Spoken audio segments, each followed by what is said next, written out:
Welcome, ladies and gentlemen, to Markin Out, episode 755. Unfortunately, this week, we lost a very big name in the music industry, a very, very big name in pro wrestling. One being Ozzy Osbourne, the other being Hulk Hogan. Ozzy Osbourne, unfortunately, passed away at the age of 76. We spoke about Ozzy Osbourne at the beginning of the month due to his retirement. And who knew that would have been the last time people would see him? Yeah, it's very sad and shocking. I mean, I was still on a binge on like Instagram reels of Ozzy Osbourne and Black Sabbath and Ozzy Osbourne's career, and watching some of his interviews and reliving some moments of like the reality show of the Osbournes that was such a huge hit when it came to reality television. He was a trailblazer for rock and heavy metal music, and really helped redefine music with Black Sabbath. They had so many hits like Paranoid, Iron Man, Changes, War Pigs, and he also had so many solo hits. Mom, I'm Coming Home, Bark at the Moon, No More Tears, Mr. Crowley, Crazy Train. Yeah. He was inducted to the Rock and Roll Hall of Fame as part of Black Sabbath, and finally as a solo act last year. Him and his family, you mentioned it before, they were trailblazers for when it came to reality TV show for celebrities. The Osbournes considered probably the first true celebrity reality TV show. Yeah, and just seeing that glimpse, I feel like seeing that glimpse of the Osbournes on the reality show showed such a side of Ozzy Osbourne that, like, the Prince of Darkness that nobody would have ever expected to see. Like, it was kind of like you saw a vulnerable, lovable character of Ozzy Osbourne that if this was like the 1980s and 70s, you would have never thought that you would see this as Ozzy Osbourne. And he had some cameos in TV shows, movies. The Connors, he had a small cameo in. Little Nicky, I think, is probably a highlight for as far as cameos for him go. Yeah, I think it was a Super Bowl commercial that he had with Justin Bieber. He was part of the WWE family as well. He managed at WrestleMania 2 with Captain Lou Albano for the British Bulldogs when they faced off against the Dream Team and won the Tag Team Championships.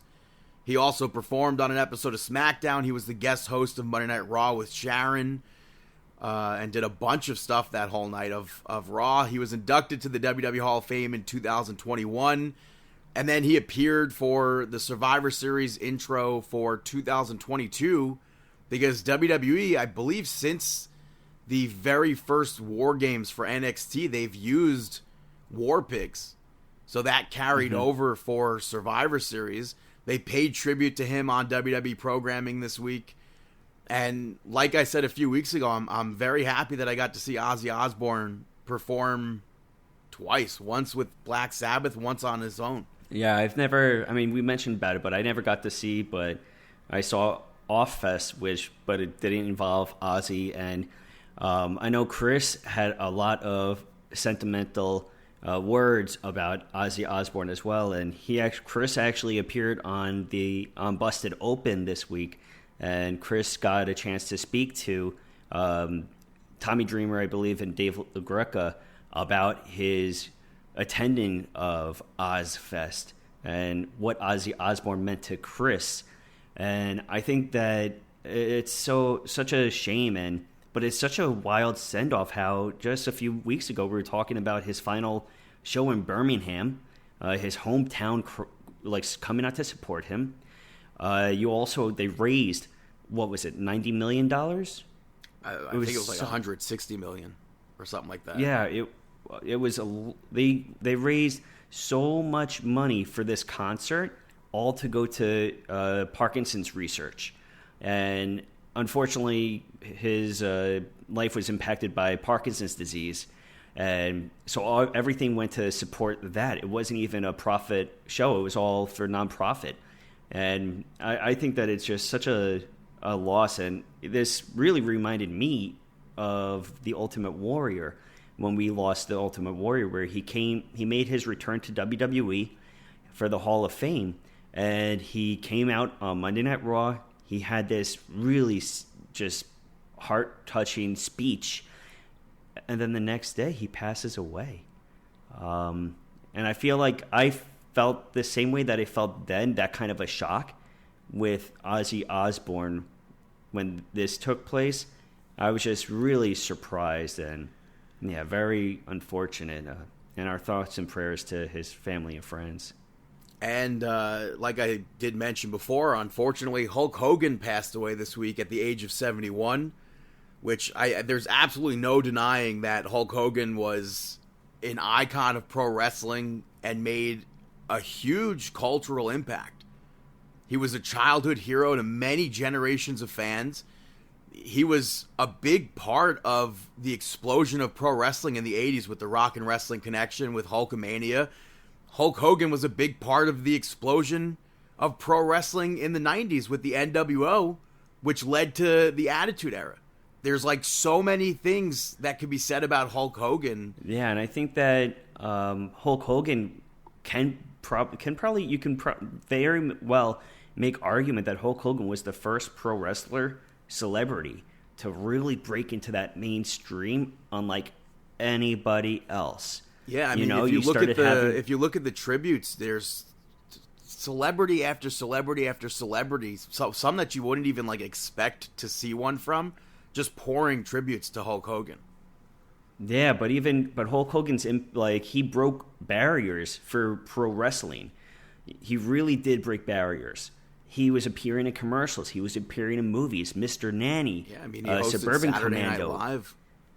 Yeah, he had a TV show on TNT. He was doing so much, like you mentioned, the Rock and Wrestling. His career, he was Thunderlips in Rocky. Did you ever see him wrestle live or no?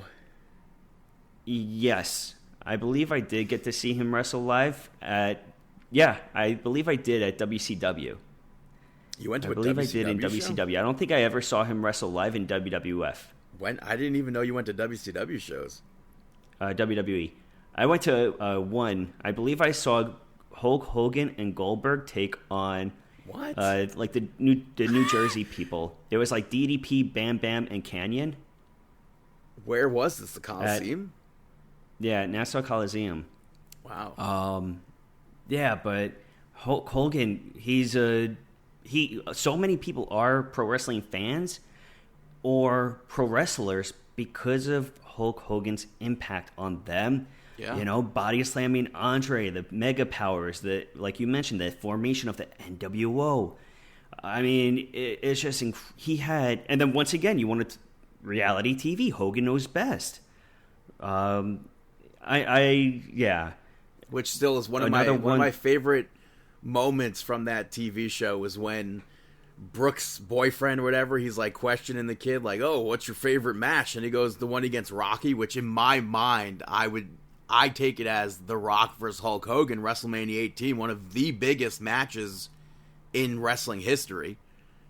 But yeah. Hogan goes, "Brother, that's a movie," talking about Rocky, Sylvester Stallone. So I don't know if which way it was, but that always pops me thinking about that.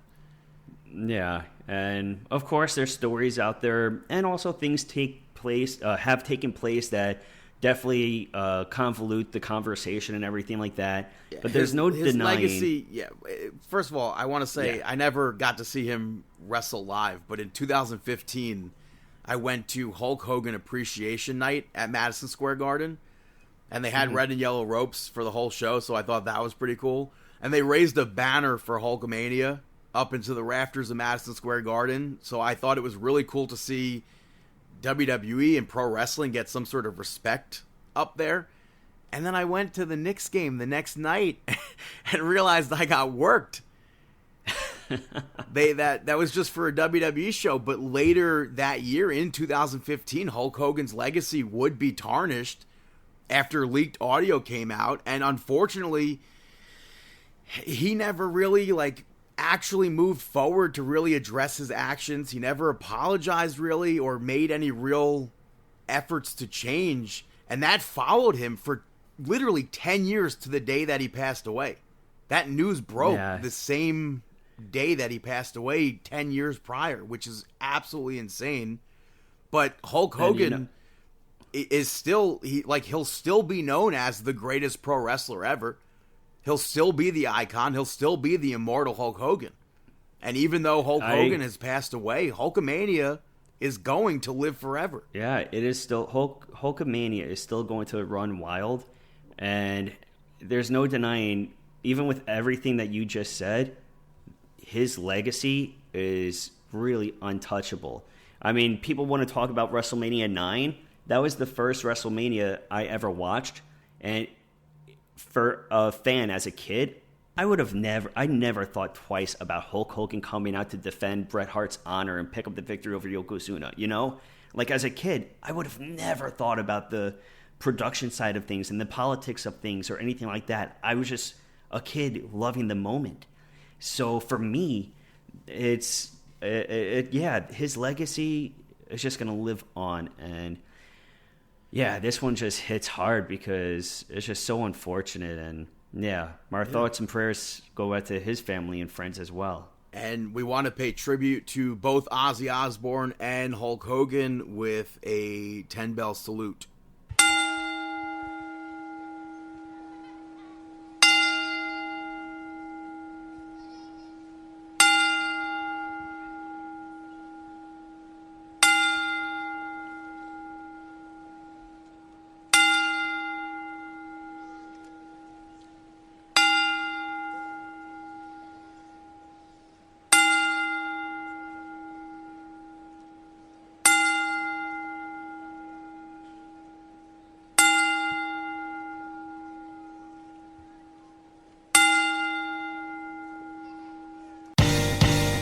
This is Markin Out. Pro Wrestling Talk by Pro Wrestling fans. We marking out, y'all. Follow on Twitter. Pro Wrestling Talk by Pro Wrestling fans. We marking out, y'all. Marking Out. Pro Wrestling Talk by Pro Wrestling fans. We marking out, y'all. Brennan likes fisting. Pro Wrestling Talk by Pro Wrestling fans. We marking out, y'all. We're marking out. Pro Wrestling Talk by Pro Wrestling fans. Welcome to Markin Out, Pro Wrestling Talk by Pro Wrestling fans. This is episode 755. Hey, wherever you're listening to our podcast, make sure that you subscribe and give us a 5-star rating to go with that 5-star frog splash. I want to see all of us on your Spotify end of the year gatherings. Also, buy a t-shirt, prowrestlingtees.com/markinout. Give us a like on Facebook. Give us a follow on Instagram at markinout11, on Twitter at markinout, on TikTok at markinout as well, and check us out on YouTube. But you can follow me on all social media platforms. Dave, I keep on wanting to say Dave the Rave. David PT DPT. You can follow Chris at CMSweeney85 on Instagram and Chris Weendog on Twitter. And you can follow Brandon at BTTG161. Brandon, how are you? I'm doing awesome as always. How about yourself? I'm shocked. After everything that we've spoken about, I'm still in shock. Yeah. You know, still in shock. It's been a week. It's been a week. You know? But what about you? What'd you do? Not much. I went to TNA Slammiversary, which I'll touch on in a moment. But that was my main highlight. Ooh, I'm sure everybody's eager to listen to that. I know I am. So, but let's kick it off. Let's start talking about some Monday Night Raw, where we kicked off with CM Punk. CM Punk, yeah. He spoke about Gunther and how he's been training for something like this his whole life. And as far as promos go with CM Punk, I felt like it was kind of a tame promo from him. But Gunther came out and said CM Punk will realize at SummerSlam that he'll never be World Heavyweight Champion, but at least he'll have that that degenerate crowd chanting for his name for the rest of his life. Mm-hmm. Pretty tame segment. Yeah, I would agree with you. Very tame. Nothing here screams main event, so at least there's that. Because my fingers are still crossed. So I'd agree. Next up, you had Sheamus pick up the victory over Rusev. To me, it was what we expected. Sheamus at the end overcoming like a hard hitting matchup with Rusev. Yeah, Sheamus right off the bat tried to he started the match trying to hit a bro kick. But Rusev ducked out. They brawled outside for a bit. I like when Sheamus, he lost his balance at one point on the top rope. I think that worked out in his favor, though, because it built the crowd up behind him. And I think they popped more for that diving clothesline to the outside than they would have if he just hit it. Mm-hmm. But Rusev followed that up with a fallaway slam onto the commentary table. They got back into the ring. They did what they did, man. This is another banger of a match. That knee from Sheamus I thought looked great. The accolade spot I thought was a great spot. Sheamus kept holding on, and finally he got to the rope, broke it. Rusev took the turnbuckle cover off like he did the other week, and this week it was Sheamus ending up with that advantage, using it. Behind the referee's back, Rusev tried to use that shillelagh. Sheamus hit the bro kick, boom. And after that bro kick, I thought Rusev was going to kick out at the very last second because the referee was late to count there. But I'm having to assume we're going to get a third match between the two of them. I would assume that too. I think that's a safe bet. After that, we saw the LWO pick up the victory over the Creeds and New Day to become number one contenders for the Tag Team Championships. This was action-packed. My favorite spot from this match. Do you have a favorite spot from this match? Maybe we have the same favorite spot. Probably not. Oh, this match, not too much. The backslide pin, the clutch also combo to Xavier Woods and Kofi Kingston at the same exact time from Joaquin Wilde. That was my favorite spot from this match.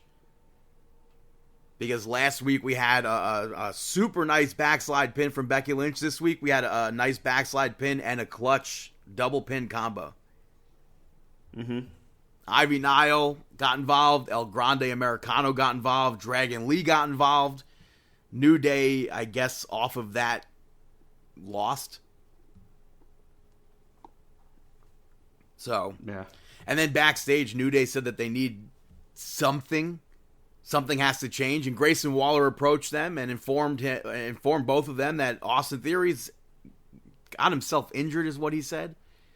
So 8-Town Down Under is done, and he's available. I don't know if we're going to see New Day team up with Grayson Waller. But I don't either. But also, I kind of wouldn't put it past. Right. You know, I think that you have New Day, who's great heels right now, and then I personally don't think that there's a better heel, like a better legit heel, than Grayson Waller. Well, especially after that, when it comes to the crowd hating them. After that, we had Becky Lynch come out, kind of crashing out about Lyra Valkyria, and she called Lyra out, and Lyra said that there has to be a winner at SummerSlam. She wants no countouts. She wants no disqualification. Becky asked Lyra Valkyria to be the bigger person and shake her hand. So Becky goes in for the handshake. Lyra hits her with a manhandle slam before maybe Becky could do anything to her. I thought that was a good segment. Yeah, Becky doing her thing over there, you know? And it led right into the next match where we saw the Judgment Day pick up the victory over Lyra Valkyria and Bayley to retain the Tag Team Championships, which Bayley earlier in the day had asked Adam Pearce for this match, which I think is quite hilarious, given that Bayley and Lyra Valkyria are not on the same page right now. But I like this match. The crowd was big into cheering Dominic here. You see, that's the thing. That goes into how I mentioned Grayson Waller. Dominic, you could say heel, like the reaction with the booing and stuff, but he's not getting that anymore. And he's not really... I don't consider him a true he did, like, recently heel. he was getting that reaction. I thought this was out of the norm. Yeah. But he had been ducking the Doctor. He'd been ducking AJ Styles, who kept popping up to scare Dominic in different ways. AJ played, like, several different roles on Monday Night Raw this week. But I'll put a pin in that. Bayley, I think... in this match, she was kind of rude to Lyra Valkyria, but she was also doing Lyra's taunts and everything to, like, try to, like, maybe cheer her on. So I thought that was a funny aspect of the match. Some of the match was awkward, but I would say that Lyra and Bayley controlled most of it. In the end, it was Dominic Mysterio who got involved, and Roxanne Perez almost won off of the distraction from Dominic. That gets kicked out. Raquel Rodriguez accidentally knocked Dominic out with a big boot. And then AJ Styles got involved. Becky Lynch got involved. Raquel Rodriguez got a blind tag, one with the Tejana bomb. There were definitely moments where it looked like Bayley and Lyra Valkyria could potentially become new champions, but I think... It wouldn't have made sense. So, like, I wasn't thinking they were going to because it wouldn't have made sense, but there were moments that made it look like they could have. Yeah, exactly. And then backstage, Adam Pearce told Dominic Mysterio, either give me the Intercontinental Championship or go to the doctor and get evaluated.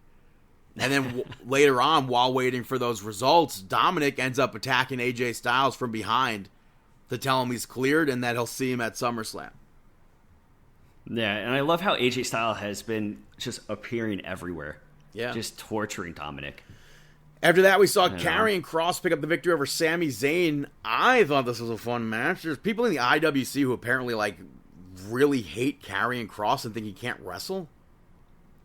I don't get it because... I don't either. The reaction that he's getting isn't matching that. I mean, even watching the match, if it was on mute, I'm enjoying what I'm seeing. There's no spot in the matches where I'm like, ooh, that looked like garbage. None. Ooh, that was sloppy. Like, literally zero moments like that. So I don't get this. I agree. I feel like it's forced hate for Karrion Kross for some reason. I have no idea. But in this match, despite having hurt ribs, Sami Zayn tried to do everything that he could to put down Karrion Kross. Scarlett at one point tried to give Karrion Kross a metal pipe. Sami ran over, and when Sami hit the exploder into the corner, she hands it off to Karrion Kross. Sami went for a haluva kick, and Scarlett ends up holding his leg. I don't know how that was not a disqualification. But when the referee was distracted with her, Karrion Kross nailed Sami with that pipe and won off of that. Yeah, it's... I want to see how this plays out with Karrion Kross and Sami Zayn. You know, Karrion Kross is obsessed with Sami Zayn. But also that should have been a DQ. Yeah. Earlier in the night, true. Stephanie Vicaire was interviewed about Chelsea Green. It was interrupted by Naomi, which this pushes Clash in Paris. And then later on, she approached Io about maybe what could happen if Io wins at SummerSlam and how they'd find out the outcome of Io versus Stephanie Vicaire or whatever. And Io was like, well, why wait? Let's just do that on Monday Night Raw. And the crowd's reaction to her saying, let's do that tonight here in Houston on Monday Night Raw, they went nuts. And then we fast forward, we have Stephanie Vicaire pick up the victory over Io Sky via disqualification. This was a fantastic main event. Take that disqualification aspect out. This was a fantastic main event. They killed it in April, and they killed it again this week. 100%. This was a great a really great match. Stephanie Vaquer did the Devil's Kiss on the apron, and then she rolled through, did another Devil's Kiss in the ring. The Secret Hervers showed up. They got on the apron. Stephanie Vaquer knocked them off, and then Chelsea Green attacked her from behind. Io, obviously out there, she's helping Stephanie Vaquer. Mm-hmm. Naomi showed up, pushed Io Sky into Stephanie Vaquer. And then the Secret Hervers beat her down. Rhea Ripley made the ultimate save. Rhea Ripley, by the way, those news reports. So WWE's going to maybe start propping her up to be the mega face of the women's division. Is she not all right? Like, listen to that reaction. I don't know how that report came out. Where, like, listen to what the crowd reaction to Rhea Ripley pop is. Like, it makes no sense. Yeah. Is she like, I don't know. I thought she was on top of the division for quite some time now. Are me and you missing something? Because I have no idea. I feel like, yeah, she's been on top of the division, but nothing for nothing. She has deserved to be on top of the division. Yeah. But to close Monday Night Raw, we had the new Dangerous Alliance, where Paul Heyman said that he has a lot to say before Roman Reigns comes out, and then Roman Reigns interrupted and came out. I thought that was really funny. But Paul Heyman said that Seth Rollins is out for a long time, and they can fix this new group, alluding to him, Bronson Reed, and Braun Breaker. They could fix the new group by having Roman Reigns in it. And when Roman Reigns did that acknowledge me part, Paul Heyman acknowledged him. Like the tail was tucked between his leg. He's trying to get Roman Reigns to join the group. Mm-hmm. And Roman told Braun Breaker that Paul Heyman is going to do the exact same thing that he did to him and try to take credit for him. And Roman said that it wasn't Paul who helped him. It was the Usos. It was Solo Sikoa. It was Sami Zayn. It wasn't Paul Heyman to help him stay on top and remain as champion. And then Roman Reigns said that he chose Paul Heyman to be his family. Paul threw it all away for a best friend. And Paul Heyman ultimately ruined the bloodline. And then you had Braun Breaker clap back at Roman Reigns saying that nobody wants him here anymore. He's old news. You're just taking up space in my ring. And he said that he knows Paul Heyman won't stab him in the back because he holds value, unlike Roman Reigns.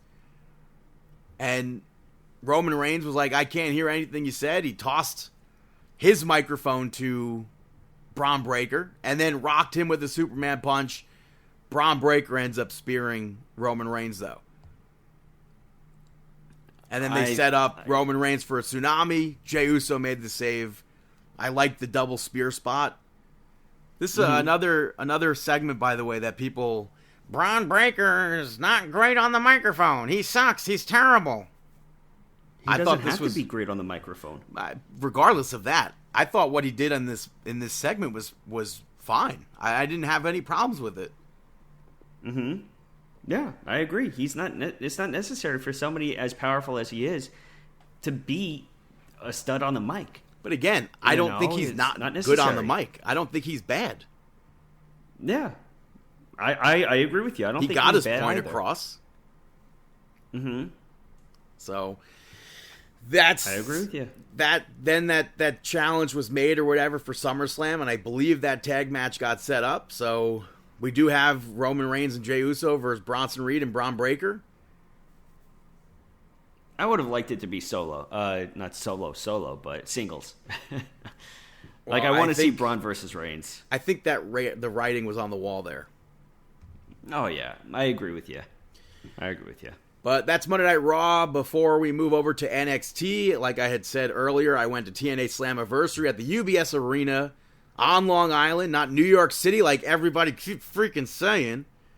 It annoys me when people say that. But I had a fun time watching it. Apparently, the IWC was very pissed off at this event. But you had the pre-show, you had the Elegance brand pick up the victory over the Inspiration to retain the championships. I was really hoping that the Iconics, the Inspiration, would win there. And then you had Eric Young come out to cut a heel promo, basically trashing Long Island. And the Hometown Man came out to fight. That set up a match where the Hometown Man picked up the victory over Eric Young. You had Rope Breakers, that being Real One, Enzo Amore, Zilla Fatu, and Josh Bishop pick up the victory over Steve Macklin, Jake Something, and Mance Warner. The pop that Enzo Amore got was probably in the top 5's pops of that night. So, and that's crazy. Yeah. And it was cool. It's been quite some time since I got to hear his spiel, so it was cool. Shtick. But the actual TNA Slammiversary opened with Mustafa Ali picking up the victory over Cedric Alexander. You had Matt Cardona and the System pick up the victory over Dark State. I think, what did I say? It was like 17 years since I had seen Matt and Brian tag together, which is like really crazy. Like live, I should say. But it was awesome to see both of them team up, and it was cool to see that match. You had Indy Hartwell pick up the victory over Tessa Blanchard. Afterwards, Tessa Blanchard attacked Gia Miller, and Santino ends up suspending her indefinitely. You had JC Jane, the NXT Women's Champion, defending the championship against Masha Slamovich, the TNA Knockouts Champion, in a winner-takes-all match. JC is the new TNA Knockouts World Champion. I was very happy to see that outcome. I would have probably more preferred to see Masha Slamovich walk out with the NXT Championship, but I'm not going to be one of those people trashing TNA for a decision like that. I'm not going to be one of those people saying like, oh, TNA is getting nothing in this deal. They just had their biggest North American crowd ever. Yeah, just give it time. Mm-hmm. You know, I know they haven't. AJ Styles, I think, is the first main roster person to appear on TNA. Give it time. Nobody's had a match yet from main roster WWE in TNA, I believe. Give it time. Let it brew. I don't think that you have to do everything so fast. Obviously, I think TNA is going to have their one up at some point. They're going to get the titles back and stuff like that. Exactly. I think that something that was very interesting and kind of brewed to me was on Busted Open. They had Kazarian on there, and he was putting over a lot of heat with AJ Styles. A lot of jealousy with he had AJ. Cut a promo. Yeah, he cut a promo, and it seemed like we were going to see Kazarian and AJ Styles do something at Slammiversary. But we had Leon Slater pick up the victory over Moose to become the new TNA X Division champion. I believe the youngest champion in TNA history. But after the match, AJ Styles came out, made his return after over 11 years to TNA, and put Leon Slater over. There was no interaction there with Kazarian. Even later on, I'll put a pin in that. You had the Hardy Boys pick up the victory over the Nemeths, the Rascals, and First Class in a 4-way tag team ladder match to become the new TNA Tag Team Champions. One of the most creative ladder match spots I've ever seen in any sort of ladder match capacity was that ending of this ladder match. I've never seen a rope ladder be used like that. Mm-hmm. Yeah, that was really surprising to see. I thought I was very, very happy to see that outcome. And it was really cool. I don't know how many times I'll see the Hardy Boys wrestle again. Let alone, I've never seen them wrestle a ladder match. There were some really crazy spots. AJ Francis did some really, really crazy spots in that match. I don't know if I've ever seen them in a ladder match before, but something that got me amped up was after the match. Yeah, Bully Ray came out, challenged them for a match at Bound for Glory one last time, Team 3D versus the Hardys. That's probably going to be Devon's last match. Yeah, that's what they were. That's what I was listening to Devon on CVV, and he was saying he probably has one more in him. Of course, he said like that he would prefer to be with WWE. So who knows? Maybe this is going to be the last one, period, and then he has one more with WWE. But this could be it. I mean, especially against the Hardy Boys. Yeah, and then I marked out for that. Yeah, I mean that was literally I'm sitting there like a child watching the Hardy Boys celebrate, and then all of a sudden you hear the drop, the bombshell go off, and I was like, oh my god, what? I was like, okay, calm down, but but yeah, that was a cool moment too. And then the main event saw Trick Williams pick up the victory over Joe Hendry and Mike Santana to retain the TNA Championship. And this event, it meant so much to me because I have not been to a pro wrestling event since 2021. There are so many people on this card.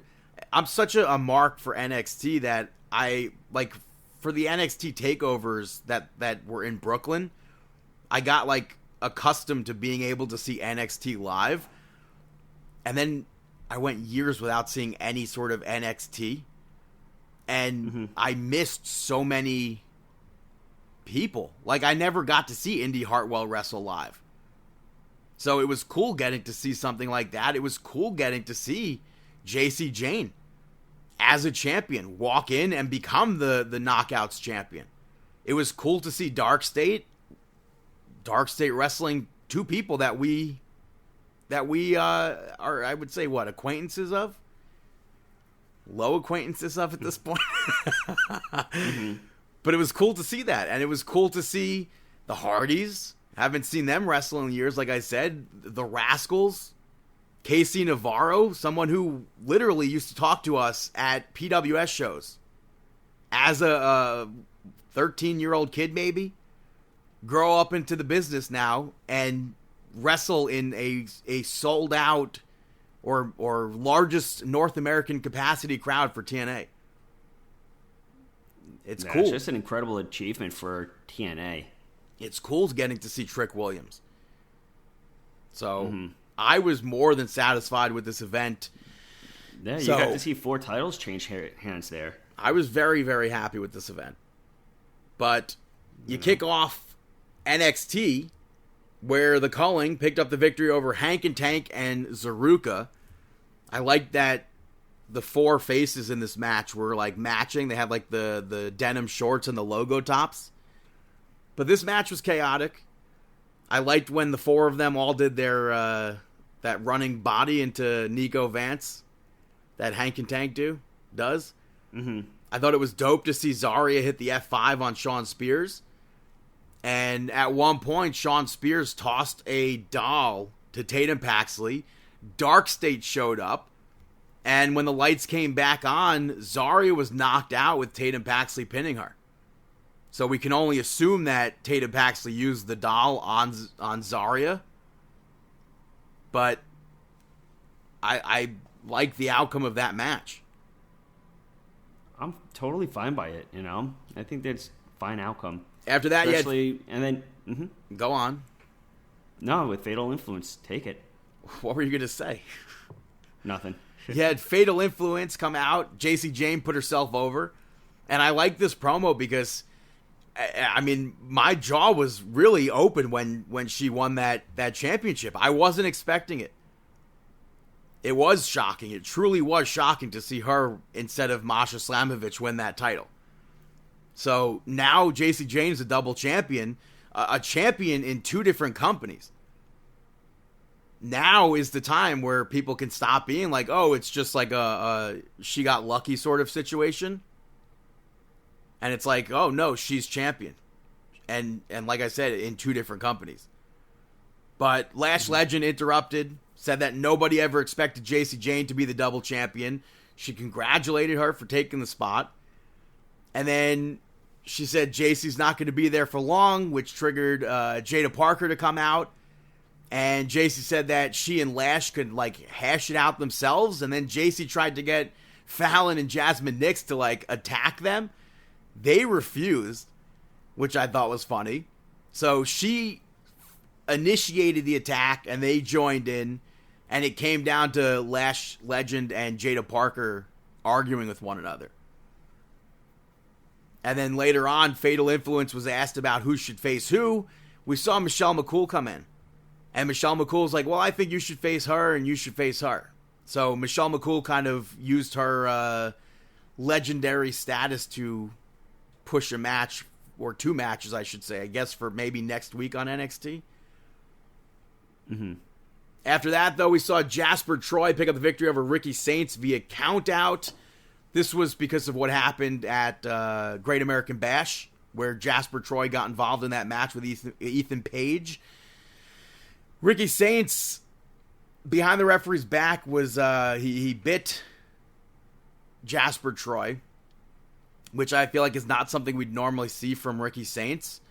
But Jasper Troy ends up chasing the referee up the ramp, and then he and Ricky Saints are brawling up on that ramp. The ramp broke. We didn't see it on TV.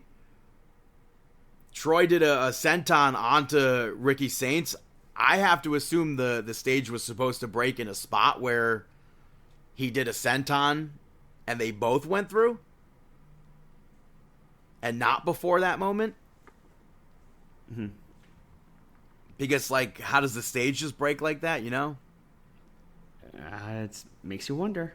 And then people on the internet, oh, Ricky Saints would have been better off in AEW. He's being jobbed out to LFG.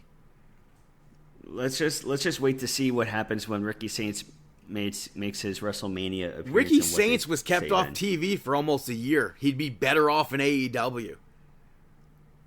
Mm-hmm. After that, Trick Williams came out. He spoke about Slammiversary. He spoke about beating Joe Hendry and Mike Santana. He referred to himself as the greatest TNA champion of all time. And then he brought up the LFG guys who got in his way last week and called out The Undertaker. And Undertaker came out and he said, you have it all, but you don't have any respect. And he also said that when Trick won the NXT championship, Trick was hungry.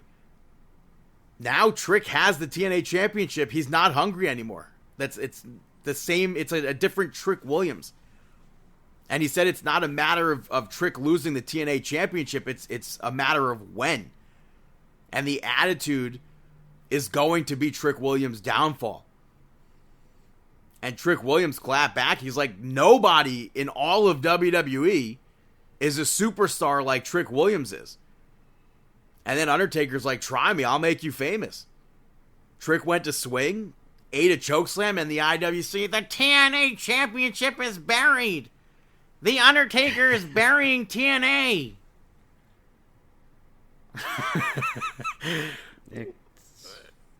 Like, it's crazy. Could you, first of all, totally crazy. Could you imagine, like, even 10 years ago or so, saying The Undertaker and the TNA champion will be in the same segment together? It was just not at all wild to see. And it's also one of those things where it's like people, I do understand where people are like, well, The Undertaker comes in, he chokeslams Trick Williams. It's not like it's not leading to a match. But it's still also The Undertaker in the ring with the TNA champion. Mm-hmm. Like, I feel like there's merit there. Yeah, I agree.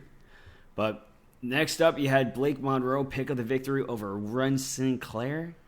Pretty high-energy matchup between the two of them. Beforehand, though, you had Miles Bourne wish Ren Sinclair good luck. And True. Charlie Dempsey was basically like, what are you doing here? But this match really ultimately was a showcase for Blake Monroe. It wasn't a Ren Sinclair match.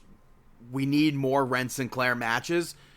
But the main meat and potatoes of this, you had Jordan Grace banned from the arena after what she had done last week. And she snuck her way in. She brawled with Blake Monroe. She brawled with security. And Blake Monroe ended up dropping Jordan Grace on a chair with the DDT. So that furthers Blake Monroe versus Jordan Grace. Mm-hmm. Later on, Charlie Dempsey told Miles Bourne to just go away. And in walked, what is he doing here? Bubba Ray Dudley. And he told Miles Bourne to stay. He hugged Ren Sinclair and said that she had a really good match, which is like not a side of Bubba Ray that we typically would see. But he pitched another match between Tavion Heights and Charlie Dempsey. And he said that if Charlie Dempsey wins, Tavion stays in No Quarter Catch Crew, but he does it with a smile on his face. And I do hope that it leads to that. I don't want to see the group break up. I've said that over and over again.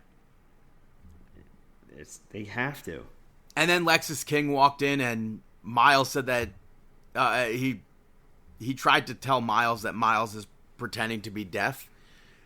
But I mean, I wouldn't even mind if Miles Bourne was back in the group after what happened.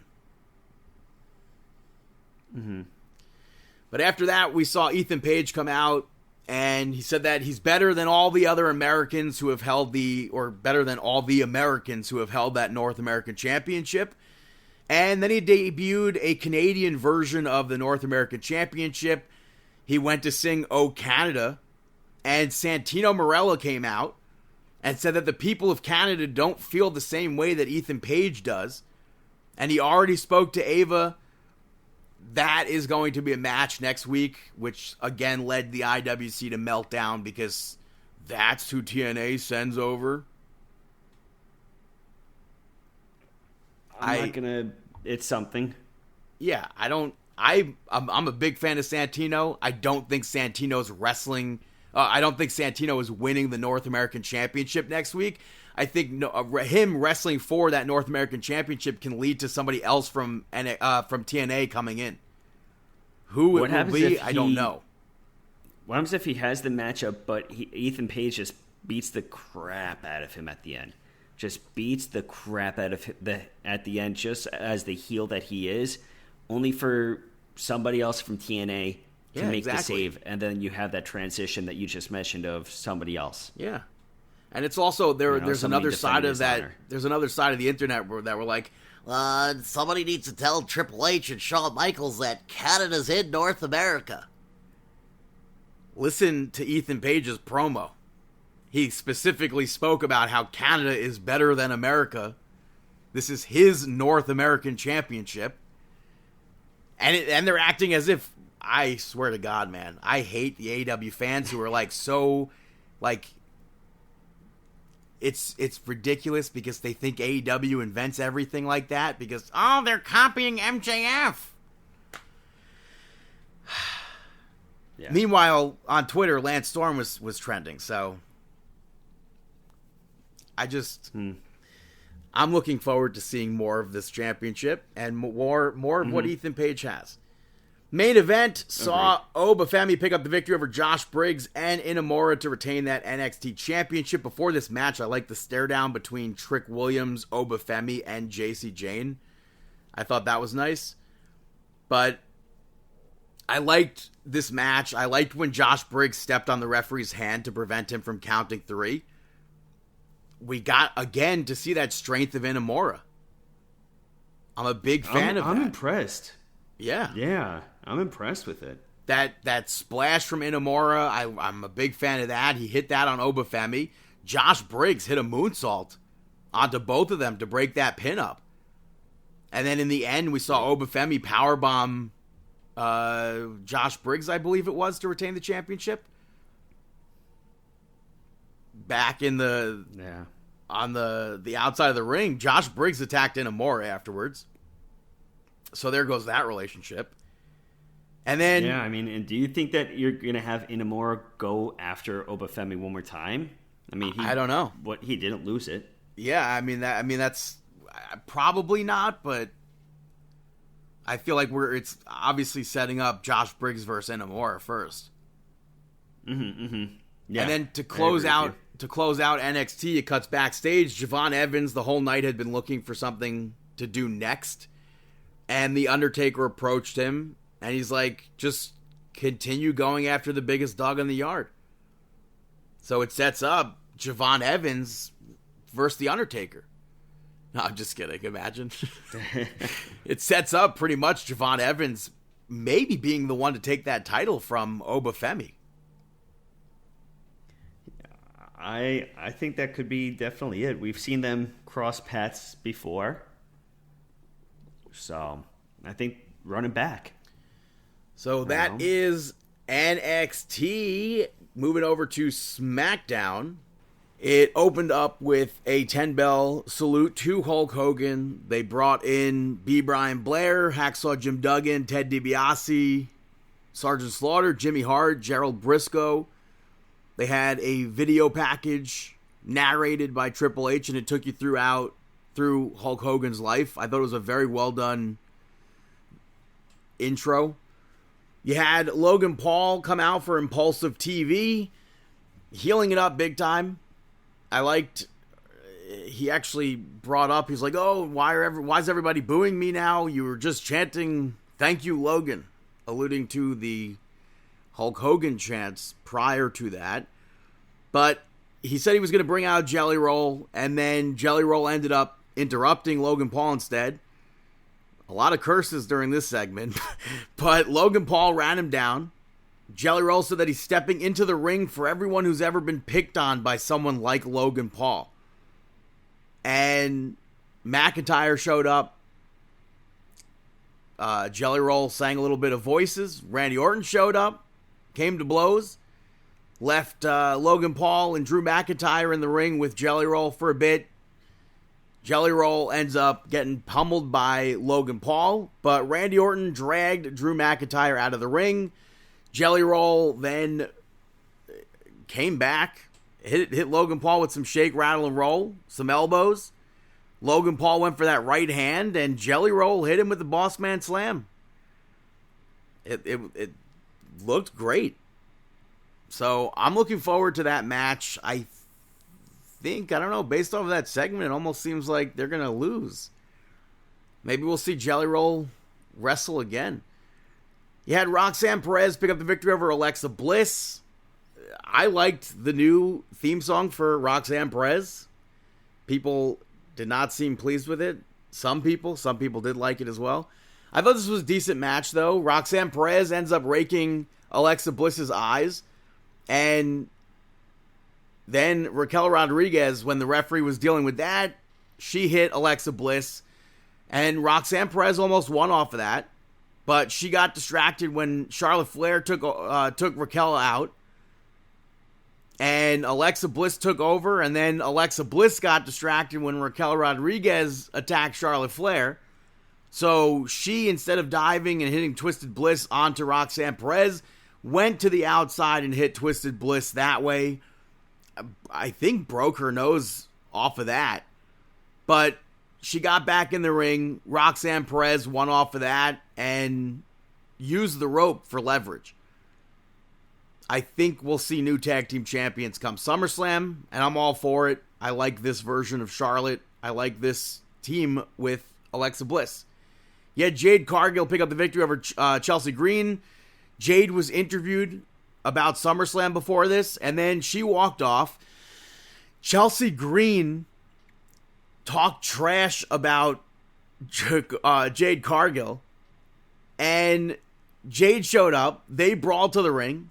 I thought it was really funny because Chelsea told the Secret Hervis to secure the perimeter. They walked the complete opposite way of where Jade was, and they had this match. They ended up attacking Jade Cargill afterwards.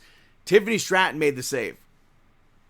Then they had a little tug of war over the championship.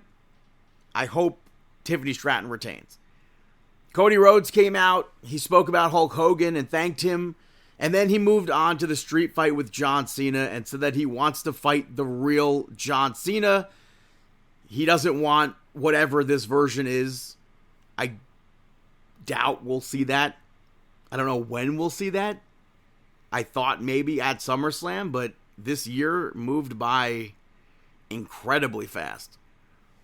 After that, you had Jacob Fatu pick up the victory over The Miz, which stemmed from The Miz being taken out a few weeks ago by Jacob Fatu.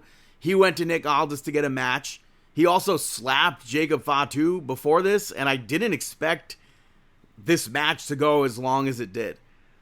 Solo and the MFTs came out, which distracted Jacob Fatu, and Miz took advantage of that for a small sliver of a second. But Jacob Fatu took over again. The MFTs ended up saving the Miz at one point, and Jacob Fatu dove out onto them, took them out. Miz went to take advantage of that, but Jacob Fatu hit him with that pop-up Samoan drop to pick up the victory. And then the MFTs attacked.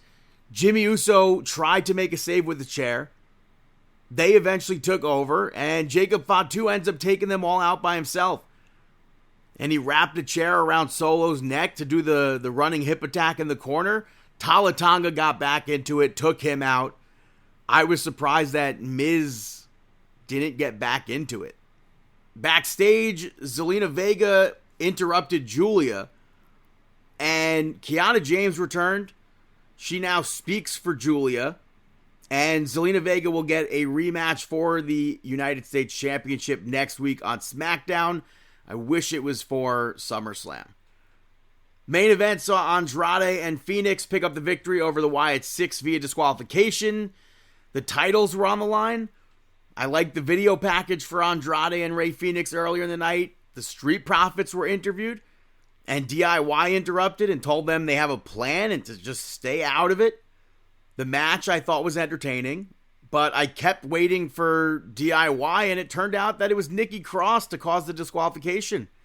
And then Eric Rowan attacked, Fraxium ran out, Motor City Machine Guns ran out, the Street Profits ran out, DIY came out with Nick Aldis, and everyone was brawling ringside. Nick Aldis announced a TLC match for SummerSlam. The brawl continued. The fans were eating it all up. I wish I could be at SummerSlam to see that TLC match. I think that's awesome. I think they're going to beyond deliver. Maybe we'll see Rey Fenix and Andrade walk out with those championships. Maybe we'll see the Wyatt Six retain. But that is SmackDown. Going to take a quick little break right now, and I'll be right back here on Markin Out. This is Matt Hardy, the man who is stronger than death, and you are currently listening to Marking Out. Welcome back, ladies and gentlemen, to Markin Out, episode 755. Moving to AEW Collision from last week, it kicked off with the Dustin Rhodes Championship celebration, where he spoke about winning the TNT Championship, never giving up, always kept going. And then Kyle Fletcher interrupted and said that this celebration was supposed to be his, and he's not going to rest until he's taken everything away from Dustin Rhodes. This, I don't really think you can call this a celebration at all. They didn't have balloons, there was no cake. But in all seriousness, I don't think I would have opened with this, especially without the fanfare. It wasn't a strong open, and I also wouldn't have had this segment go as long as it did, especially for the outcome to just be for Kyle Fletcher attacking Dustin Rhodes. Don Callis talked trash about Dusty and Cody, and Fletcher attacked. You had Ricochet pick up the victory over AR Fox. AR Fox was looking for retribution for what happened to him the other week with Gates of Agony. But when you break it down, he doesn't win. I don't know how many times I could say that. AR Fox, the matches can be as great as they are, and storyline-wise, there's nothing to it. And honestly, Ricochet not being able to beat someone who literally never wins, or quickly beat someone, I should say, I think that makes Ricochet look bad. Later on, the Gates of Agony picked up the victory over the Guns, Crew, and the Learning Tree in a $200,000 fatal four-way. Man, oh man, does that piss me off. The only thing that I'll note from this match is that Colton Gunn unfortunately got injured. I hope he'll be okay. I hope he'll be back soon. Ricochet obviously involved in this match. Later on, Juice Robinson cut a promo about Ricochet.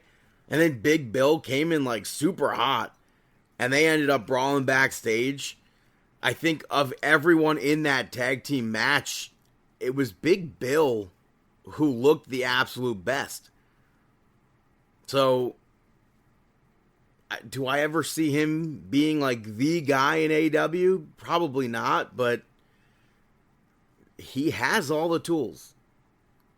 It just, the booker needs to book him. You had Megan Bayne pick up the victory over Ty Mello. I'm glad that Megan Bayne won this. I could have very easily seen Ty Mello be the one to pick up the win. Hopefully we'll continue to see that push with Megan Bayne. It's not, I don't want to see start and stop. This wasn't a one-sided match, but Ty Mello, kind of awkward throughout the match. You had Alex Windsor pick up the victory over Taya Valkyrie. I think it was nice that Alex Windsor had a promo beforehand. Her having a knockoff of Shinsuke Nakamura's New Japan theme song, I think, is weird to me. I don't see anybody saying that. I mean, not that I went out looking, but it didn't appear on my timeline. But it seems like that song is a knockoff of his theme song. But as far as the match goes, Taya Valkyrie controlled the beginning for like a hot second. And then it became more of a showcase match for Alex Windsor, as it should have been. Athena interrupted her celebration. And Tony Khan made a random title match for Collision this week, which I'll speak about next week. I don't think Athena interrupting warrants a title shot. But, I can't even... I don't think it warrants a title shot. But Athena went on to talk about Toni Storm. Toni Storm showed up and told her to sign the contract, fight her. She ran up to the balcony where Athena was, and Athena took off. Fast forward to AEW Dynamite. Toni Storm picked up the victory over Billy Starks.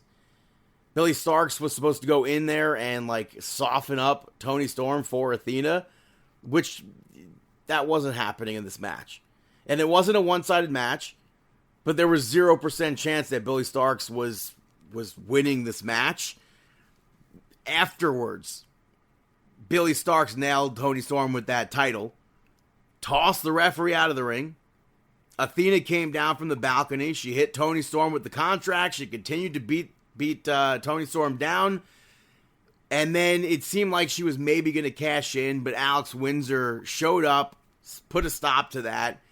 She has that match with Athena, so we'll see what happens there. Back to Collision. Kyle O'Reilly picked up the victory over Max Caster. Open challenge. I just wish this would lead somewhere already. Roderick Strong at one point tripped up Max Caster when he was like wasting time running the clock down outside of the ring. That's like the biggest thing to happen from this match. You had Roosh pick up the victory over Shibata. LFI all came out together. I just want LFI to be LFI. I've been wanting that for months. So it was nice to at least see them all together. This was a very hard-hitting match, which is exactly what one could hope for with a match with Roosh and Shibata. There was a time where they brawled outside of the ring, which I think should have been the only match to have that. A bunch of the other matches had that. I think this should have been the match to have outside brawling. Dralistico at one point took the Trios Championships and pointed to it, which led to Powerhouse Hobbs coming out. He chased them off with a chair. I would very much so wish for LFI to win those Trios Championships and actually go on a serious run with those titles. Roosh and Shibata was the best match on Collision. You had the main event, Bandito, Jet Speed, Mascara Dorada, pick up the victory of the Don Callis family. I don't care about these matches. They're going to have, at one point, what are they going to create, a quadruples championship or something? If you want these matches to make sense, that's what you're going to have to do. Also on Collision, Colt Cabana was on commentary. I don't know the last time he was on television. They were in Chicago. But the Death Rider showed up. They attacked him. They hanged him like they did Hangman, or like Hangman did to Jon Moxley with the chain. He was busted open, which I don't understand how Tony Khan, like storyline-wise, how do you not see what they're doing and suspend them? Or not suspend them, I should say. That doesn't make any sense. And on Dynamite, it opens up. Hangman cuts a promo. He goes on to pick up the victory over Wheeler Yuta. Yuta attacked Hangman before the match. And this match went way longer than I think it should have. At least for that I had hoped for it to go. And I'm very happy that it wasn't a 10-minute match. I could have very easily seen it go 10 minutes. It was maybe like 3 minutes. The main takeaway, the main thing to note from this is that Hangman attacked Wheeler Yuta with the chain afterwards. And I'll put a pin in there. You had FTR pick up the victory over Jet Speed to advance in the World Tag Team Title Eliminator Tournament. The referee really struggled to get this under control. I liked the stereo sharpshooters that Dax did inside the ring and cashed it outside the ring.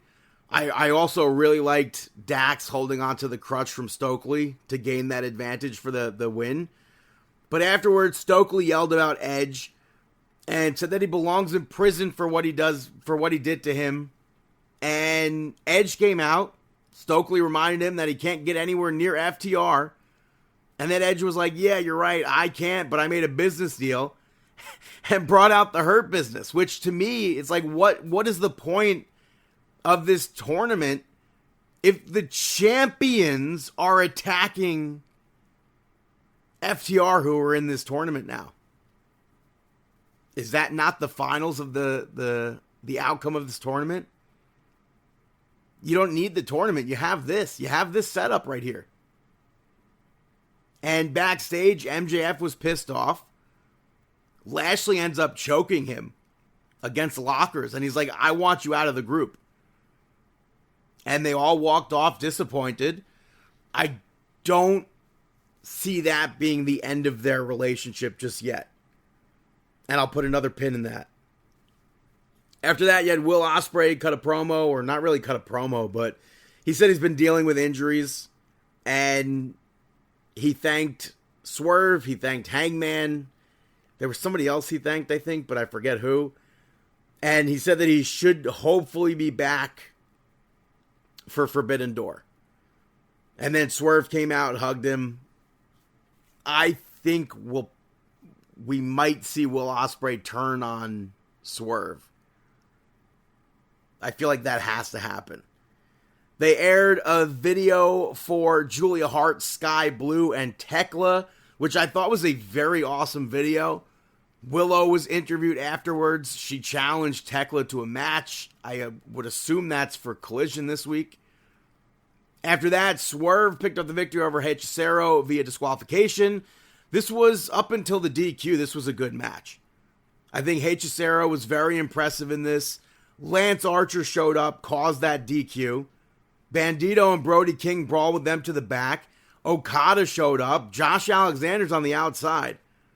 Okada attacked Swerve with a chair, tried to tombstone him onto it. Swerve got out, and he wrapped the chair around Okada's neck. Okada ends up getting out and running away, but it was a 2-on-1 over there. Like, I don't understand why was Josh Alexander, he was just standing outside the ring.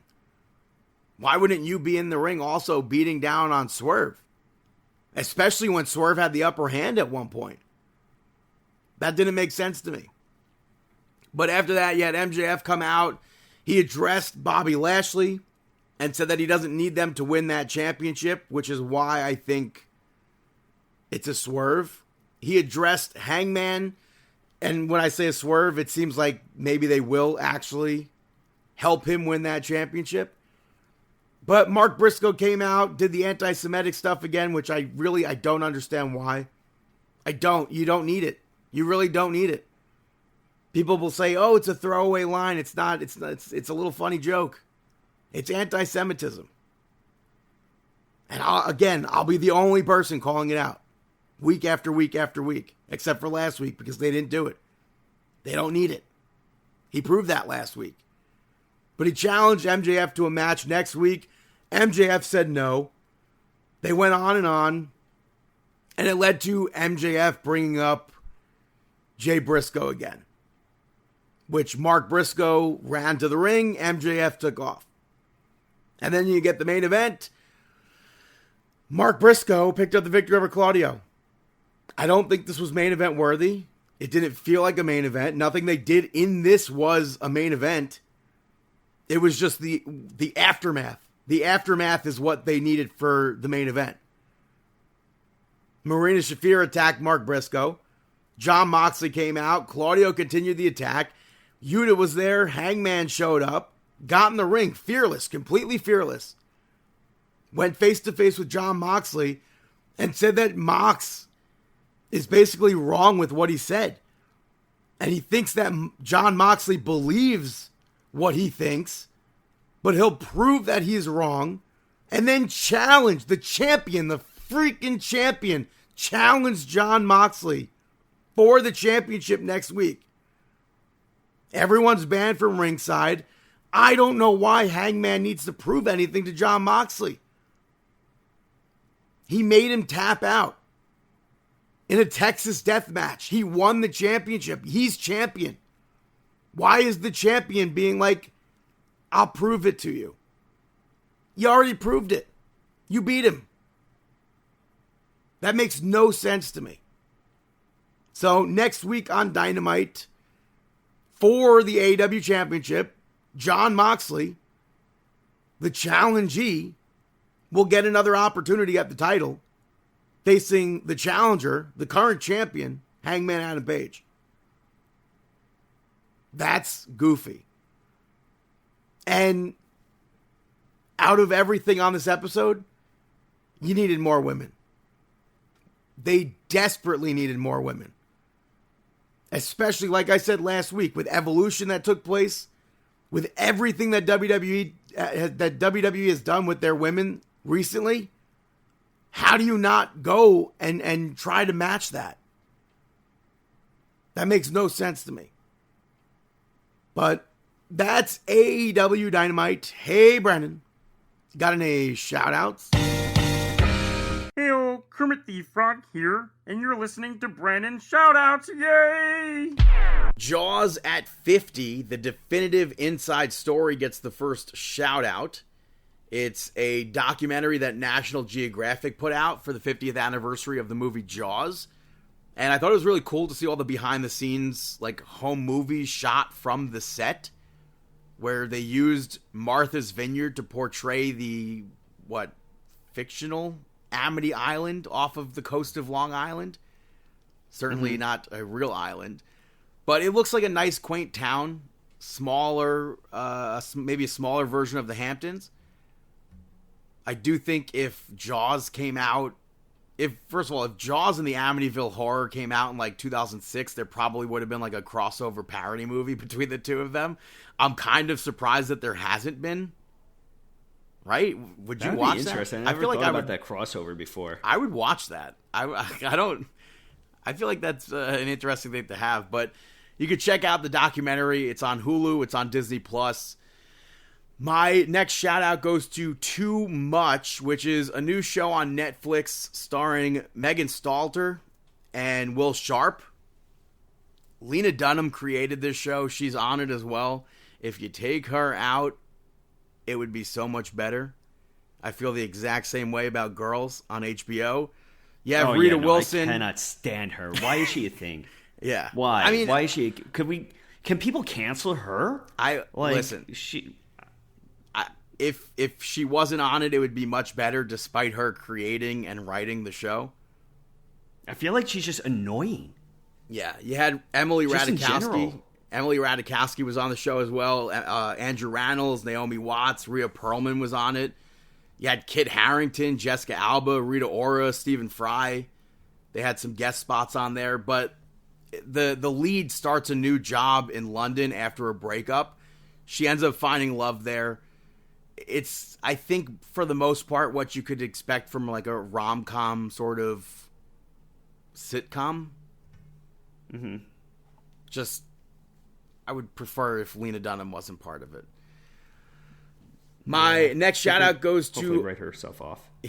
My next shout out goes to I Love You Forever, which I had higher expectations for this movie, but I still enjoyed it. It came out earlier this year, but it's out on HBO Max now. It was co-written and co-directed by Cassie David, who is Larry David's daughter. She also stars in it alongside Sophia Black-D'Elia. John Rudnitsky's in it. Ray Nicholson, who's Jack Nicholson's son. It's a romantic comedy, but it's also like mainly about an emotionally abusive relationship where it starts out like the perfect rom-com and then takes a turn to the point where I thought it was going to be like a thriller. And I guess my higher expectations were that I wanted it to just be like a straight up rom-com instead of what the actual movie turned out to be. But I did enjoy it, so you could check that out on HBO Max. My last shout out, Malcolm Jamal Warner unfortunately passed away this week at the age of 54 due to an accidental drowning.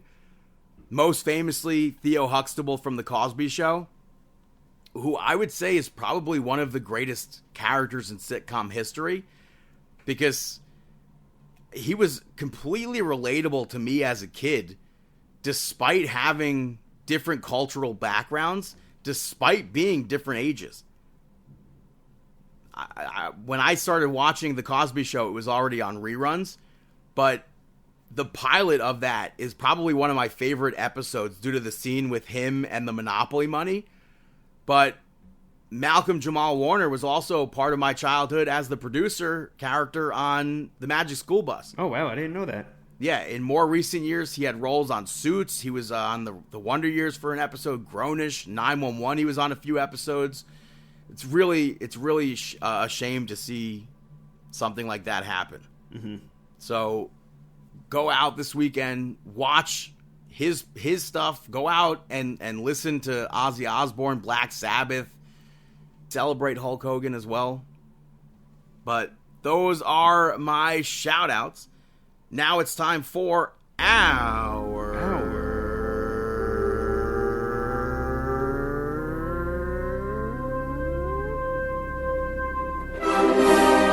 Mark Out Moment of the Week. That is right, our Mark Out Moment of the Week.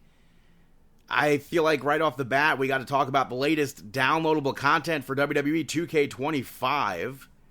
Featuring New Jack, Black. Yeah, New Jack, Penta, Jordan Grace, Bull Nakano, and KSI. KSI is, by the way, the laziest thing I have ever seen.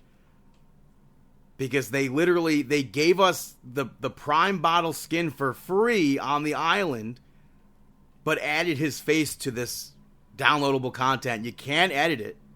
He has to stay in the Prime bottle costume. So I think that probably makes KSI the worst DLC. Even worse than the Pat McAfee Friend Gang. So I feel like they did us dirty there. But we did find out the rest of the WrestleMania 41 pack. The two attires are Cody Rhodes, who does not have an accurate mask. Jey Uso, who's not have an accurate updated tattoo. The Superstar doesn't quite make sense as being part of a WrestleMania pack because he returned after WrestleMania. But Aleister Black is now back in the 2K series. I don't know if Rey Fenix is like dead in the water or what, but Aleister Black being back is awesome. I'm very happy to see that. I marked out for hearing Get Ready to Fly, AJ Styles theme. Yeah, that was TNA. Awesome. That was really cool. Getting to see that, getting to see Bully Ray step up to challenge the Hardy Boys once again. Marked out for that as well. We have, I'm sure maybe we'll touch on it next week as well, maybe. San Diego Comic-Con is going on, and they've been showing off some awesome WWE figures. That Piper's Pit set with Roddy Piper, Paul Orndorff, and Bob Orton is cool. All the Jesse Venturas look great. That ECW Paul Heyman looks dope. The Street Fighters. Yeah, which I've never watched Street Fighter. I never played Street Fighter, but WWE has a collab with Street Fighter. The boxes are an arcade cabinet, which WWE has done in the past, but these look so much better to me. I think that Rey Mysterio is probably the coolest one from that set, but there are so many figures. Like, I still can't believe that they're making that SmackDown dark match CM Punk, but he's not the only like niche figure, because they have the WWE Superstars line in the Remco style. They're releasing a Robbie V figure, a WCW. I don't know if it's a chase or what, but it's a WCW Rob Van Dam figure, which has to be the most niche Rob Van Dam figure they're ever going to put out. Yeah, it's just wild. Another one, there's a Build-A-Figure for Diamond Stud, which is a very niche figure of Scott Hall. I mean, there's so many. Sam Roberts is getting one with an alternate Afro NXT head. Charles Robinson's getting a Build-A-Figure. Mr. Backlund's getting a Build-A-Figure. I think it's cool to see Coco Beware and Frankie. Steve Blackman. I don't know if maybe this means we could finally get him in the 2K series. I would really hope for that. I think that'd be awesome. I popped at the Survivor Series CM Punk and Roman Reigns. They have the alternate heads where they both, like, when they were in the cage and they didn't want to be there at all. That went viral. Yeah, definitely go check it out, Check out all the pictures and everything. Also, LJN is back with WWE. I know people like that. Not for me, but I know a lot of people do. And also, speaking of LJN, Matt Cardona, Brian Myers announced the new Big Rubber guys. They have partnered with the MLB. They're making Mr. Crazy. Met, Philly Fanatic, Macho Man in a Cincinnati Reds gear. I think that's incredible, that to go from where they went to where they are now to being literally partners with Major League Baseball. That's awesome. I agree. But, yeah. Those are the Mark Out moments of the week. That is episode 755. Thank you so much for tuning in. You could check us out on Twitter at Markin Out, at BTTG161, Chris Sweendog, CM Sweeney85, David PTDBT, Facebook.com/Markin Out. YouTube and Instagram are Markin Out 11, ProWrestlingTees.com/Markin Out, at Markin Out on TikTok. You could literally go watch our videos. One just hit over 100K because people don't think it's a joke. I don't know what to tell you. It says comedy, it says joke in the hashtags. Maybe read a bit. It's a joke. You could check us out, rate, review, subscribe on Apple Podcasts, Amazon Podcasts, Spotify Podcasts, iHeartRadio, YouTube, markinout.com, and we wish you the